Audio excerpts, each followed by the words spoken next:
Thank you for joining me once again on this channel. Now, I once heard about a rich guy who went to the bank. He needed some money. Apparently, he needed some money. He's a rich man. So he walks into the bank and he walks straight to the credit department and he talks to the manager there. Now, he was asking for about 250 US dollars, which is in Uganda shillings somewhere in the region of about 900,000 Uganda shillings. The reason for asking for this money, he stated that he needed to travel urgently to Dubai and he was going to do business for about 2 months and then he would return and he would instantly pay that money. In fact, he would probably take somewhere less than the exact 60 days, so probably 58 days away, and he would pay that money. Now, the manager, of course, like it has always been a norm for the bank to find out what you have as a surety to pay back the money. So he took them, he told the manager that he had a car outside. So they went out with the credit officer to go and inspect the car and try to see how much the car would cost, what value the car would have. And amazingly, he had a very expensive Mercedes-Benz that costed quite a lot of money, way beyond many folds, way beyond how much he was asking for. So this actually puzzled the credit officer. Nevertheless, since he had offered the car as a security to pay back that money, the bank was glad to wheel the car into the parking lot, which was at the basement of the building of the bank. He was given this money and he walked away happy. Now, this man, when he approached the credit department, he wasn't dressed so much as to show how much he is a rich guy. Actually, he dressed very simply, and when the car was wheeled in, he left with that money very happy. But the credit officer and the credit department kept wondering what this man was really up to. I mean, you bring in a very expensive Mercedes-Benz and you walk away with a little amount of money. Now, when he returned into the country after the 2 months, actually within the 2 months, he paid back the money with interest, which at that time amounted to another $50. So he was paying 300 US dollars in total.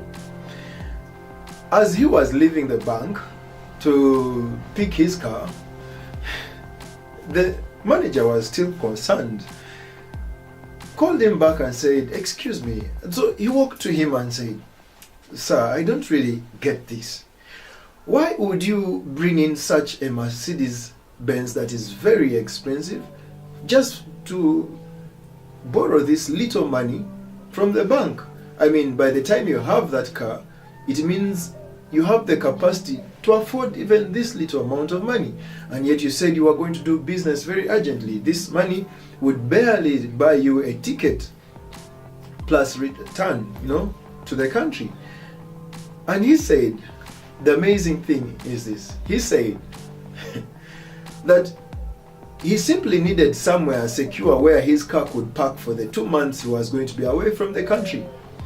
And the sign for parking, usually most places charge quite less than $1 to park people's cars. But he wasn't sure of a very safe place where there would be enough security to watch over his expensive car until he returned into the country. So he figured out that the bank would be the best place for him to keep his car for the 2 months that he would be away. Incredible. So it was not the money that he lacked. He had the money, but he needed a safe place to keep his car. If he had left his car at his place, who knows, it could have been vandalized. Or if he had kept it in another place, who knows, it could have still been vandalized or probably stolen, something he didn't want to deal with. How many people today do you know that are quite genius? They will keep you guessing what they're really up to. So you don't have to undermine what somebody is doing. You don't have to think somebody is silly or crazy when they're doing something they're doing. Wait until somebody has arrived at their goal, then probably you will understand. Keep people wondering what you are up to. You don't have to be very predictable. I mean, this is how many people have lost the game, because they are very predictable. Even a football match that people watch so much today, and they even bet against teams. Today, these matches have to be very unpredictable. So the players in the game have to make sure they are not predictable, so that the people who are countering them or who are confronting them in the game don't actually know what move to anticipate. This is the way of life, that you should not make your routine so clear, like so simple, someone can just read your game and know your next move is going to be this, so they can go a step ahead of you. You have to be unpredictable in life. I found that story very interesting, and I thought it could ring a bell of thought in your mind today. Thank you very much for joining me. My name is Eyambi James. Please subscribe to my channel, and I hope we can keep sharing a lot more. Share this video with a friend. If it has blessed you, share it with a friend. Tell a friend about it, and let's keep in touch. God bless.